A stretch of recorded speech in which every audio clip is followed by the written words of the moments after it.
前天，心动的信号期收官，嘉宾们陆续发文告别这段特殊的旅程。组成真实 CP 的奥斯卡、孙乐妍以及 Tom Wall 77都大方晒出情侣合照，而还处于合约 CP 期间的李定豪和阮小咪，只是在收官微博上中统一说了句感谢小屋里的朋友，并没有提及对方的名字，也没放上对方的照片。这种行为被默认宣布豪咪 CP 毕，这对 CP 在暴风雨中官宣，在冷静中结束，这也算是成年人最后的体面吧。他们向外界证明无心动，但想合体炒 CP 吃红利的行为是走不通的。说实话，他们之所以能冷静结束，多亏了现在的翁清雅，他们也算是找了个好时机。在这里，我想说说李定豪。虽然是合约 CP， 但阮小咪依然配不上李定豪的真诚以及坚定选择。确认基调，阮小咪和李定豪确认合约情侣，甚至饶雪漫在写给高雅的文章中还内涵过他们。但不可否认的是，节目里的李定豪对阮小咪是坚定的，无论是主动还是被动的坚定。李定豪在节目上只选了阮小咪，这是事实。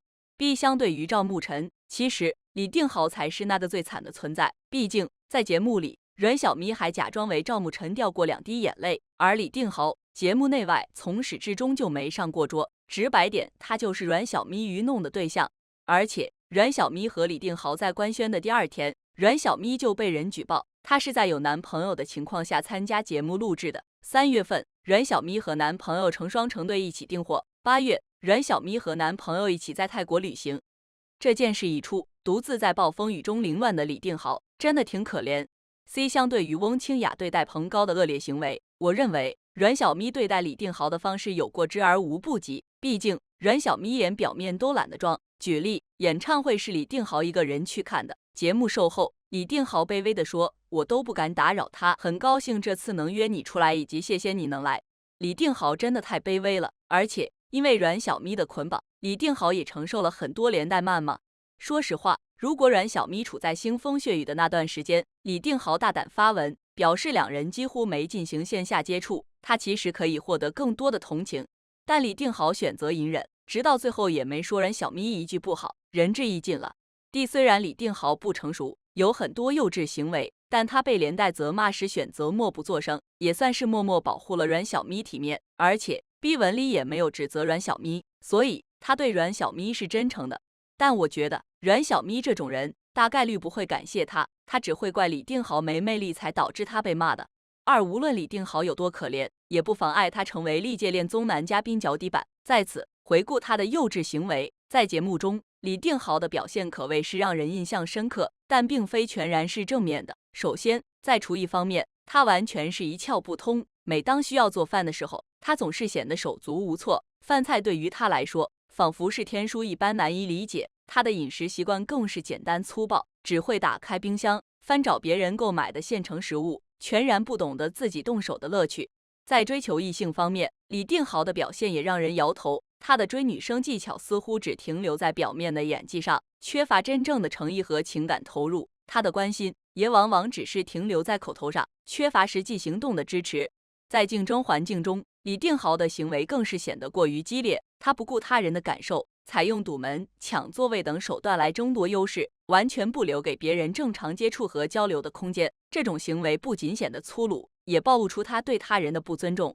当遭遇拒绝时，李定豪的处理方式更是让人诟病。他不是反思自己的行为，而是四处诉苦，甚至玩弄心计，试图通过操纵他人的情感来达到自己的目的。这样的行为无疑让人感到他的心机深沉。对待赵沐晨的态度，李定豪更是显得不尊重、不礼貌。他不仅在言语上冷嘲热讽，甚至出现了冷暴力和霸凌的行为，这让人对他的品行产生了极大的质疑。更令人难以理解的是，即使对海鲜过敏，李定豪也要硬着头皮吃下去，似乎是为了在镜头前维持某种形象。这种不顾健康的行为让人感到既愚蠢又无奈。总的来说，李定豪在节目中的表现让人不禁感叹恋综男嘉宾脚底板是名不虚传的。他的种种行为不仅暴露了自己的缺点，也让观众看到了他在人际交往中的不足。这样的形象无疑让人对他的未来表现充满了担忧和期待，希望他能够有所反思和成长。随着节目进行到第9期左右，李定豪的口碑可谓是遭遇了前所未有的滑铁卢。他的种种行为已经被观众看在眼里，记在心上，口碑的崩塌似乎在一夜之间。面对这样的危机，李定豪并没有选择正面应对，而是采取了一种让人啼笑皆非的方式，试图买水军营造富二代人设来洗白自己。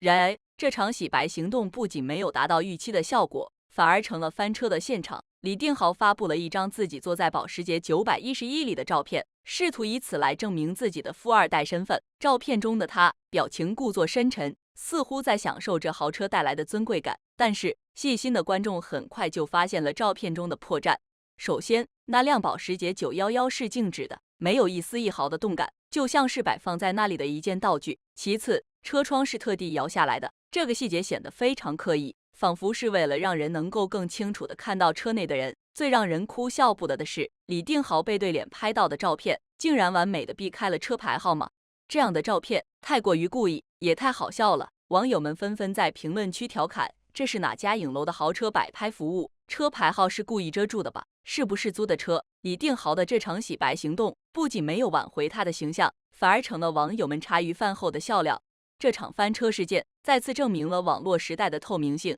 任何虚假的营造都难以逃脱大众雪亮的眼睛。李定豪的口碑塌房，不仅是因为他的行为问题，更是因为他在面对问题时选择了错误的方式。或许真诚和坦荡才是他在这个节目中应该学习的课题。总结，尽管李定豪在节目中的表现确实存在诸多问题，他的行为有时让人难以接受，但不得不承认，他对待阮小咪的态度始终是真诚的，从未有过对不起他的地方。从某种程度上来说，李定豪在面对阮小咪时，展现出了他内心深处的那份善良和责任感，可以说是仁至义尽。最近，阮小咪和翁清雅的行为实在是过分，他们的举动无疑让李定豪处于一个非常尴尬和艰难的位置，再加上阮大姐对李定豪的态度过于无耻，这些因素叠加在一起，让人不禁对李定豪产生了一丝同情。在这种情境下，连我都快要怜爱他了。真心希望李定豪能够通过这个节目反思自己的一些幼稚行为，认识到自己在人际交往中的不足，并且逐步做出改善。每个人都有成长的过程，重要的是能够从错误中学习，成为更好的自己。